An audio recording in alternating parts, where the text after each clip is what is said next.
Hello, Paul here from EMD, Porsche 996.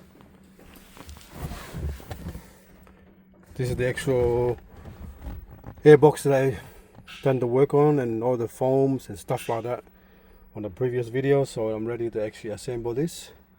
So what I'm doing now is sealing all this, even though they have the seal, but I'm putting sealant all from the inside, in there, on there, and on there. At the same time, I'm gonna remove the roof drain down there and make sure that's clean, because that's the only way you can get to it. But there's your roof drain there. Same on this side here. Just gotta remove this, just a little box there, and then take the roof drain out and clean it, because usually they get clogged up here, and it's really hard to do when everything's back on. So I'll do that after I do the sealing.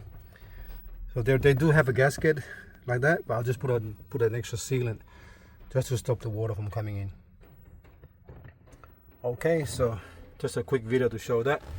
And then after that, airbox, I'm gonna plug in bring the airbox and plug everything in, and then put it on the actual firewall and start assembling the whole lot. Okay, thanks for watching, and please subscribe.